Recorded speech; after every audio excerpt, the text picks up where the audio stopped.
ಮೈಸೂರಿನ ಜೆಎಸ್ಎಸ್ ಉನ್ನತ ಶಿಕ್ಷಣ ಮತ್ತು ಸಂಶೋಧನಾ ಅಕಾಡೆಮಿಯ ವೈದ್ಯಕೀಯ ಮಹಾವಿದ್ಯಾಲಯದಲ್ಲಿ ನಡೆದ 16ನೇ ಘಟಿಕೋತ್ಸವದಲ್ಲಿ ಉಪರಾಷ್ಟ್ರಪತಿ ಸಿಪಿ ರಾಧಾಕೃಷ್ಣನ್ ಇಂದು ಪಾಲ್ಗೊಂಡು ಪದವಿ ಪ್ರದಾನ ಮಾಡಿದರು. ಈ ವೇಳೆ ರಾಜ್ಯಪಾಲ ಥಾವರ್ಚಂದ್ ಗೆಹ್ಲೋಟ್, ಪೀಠಾಧಿಪತಿಗಳಾದ ಶ್ರೀ ಶಿವರಾತ್ರೀಶ್ವರ ದೇಶಿಕೇಂದ್ರ ಮಹಾಸ್ವಾಮೀಜಿ, ಸುತ್ತೂರು ಮಹಾವೈದ್ಯಕೀಯ ಕಾಲೇಜಿನ ಉಪಕುಲಪತಿ ಎಚ್ ಬಸವನಗೌಡ ಮತ್ತಿತರರು ಉಪಸ್ಥಿತರಿದ್ದರು.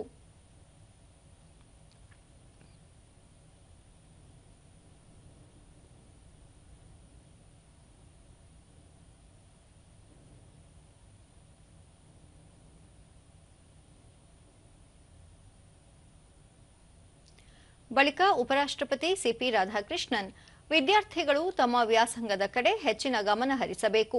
ಅರ್ಜುನನ ರೀತಿ ಗಮನ ಕೇಂದ್ರೀಕರಿಸಿದರೆ ಗುರಿ ಮುಟ್ಟಲು ಸಾಧ್ಯ. ಯಾವುದೇ ಕಾರಣಕ್ಕೂ ವ್ಯಾಸಂಗ ಬಿಟ್ಟು ಬೇರೆಡೆ ಗಮನ ಕೇಂದ್ರೀಕರಿಸದೆ ಓದಿನ ಕಡೆಗಷ್ಟೇ ಗಮನ ಹರಿಸಿದರೆ ಯಶಸ್ಸು ಕಟ್ಟಿಟ್ಟ ಬುತ್ತಿ.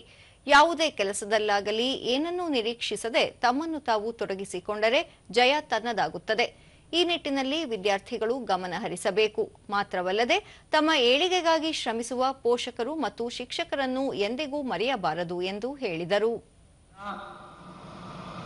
And also we must listen to our elders. Why I am telling this? Nothing is comparable with the experience.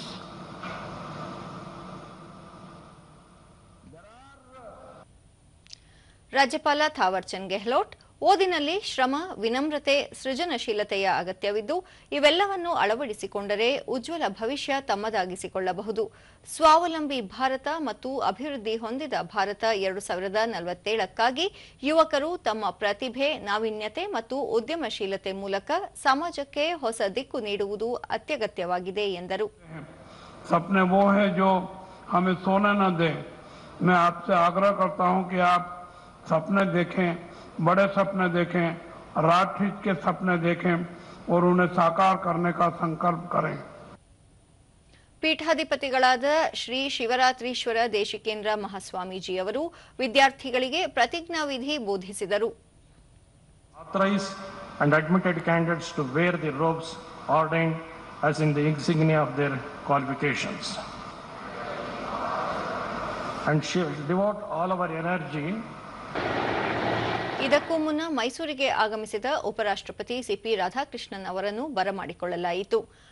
Mandakalli ವಿಮಾನ ನಿಲ್ದಾಣದಲ್ಲಿ ಉಪರಾಷ್ಟ್ರಪತಿ ಅವರನ್ನು ರಾಜ್ಯಪಾಲ ಥಾವರ್ಚಂದ್ ಗೆಹ್ಲೋಟ್, ಸಮಾಜ ಕಲ್ಯಾಣ ಹಾಗೂ ಜಿಲ್ಲಾ ಉಸ್ತುವಾರಿ ಸಚಿವ ಡಾ ಎಚ್.ಸಿ. ಮಹದೇವಪ್ಪ, ಜಿಲ್ಲಾಧಿಕಾರಿ ಲಕ್ಷ್ಮೀಕಾಂತ ರೆಡ್ಡಿ, ದಕ್ಷಿಣ ವಲಯದ ಡಿಐಜಿ ಬೋರಲಿಂಗಯ್ಯ ಸೇರಿದಂತೆ ಹಿರಿಯ ಅಧಿಕಾರಿಗಳು ಪುಷ್ಪಗುಚ್ಛ ನೀಡಿ ಬರಮಾಡಿಕೊಂಡರು.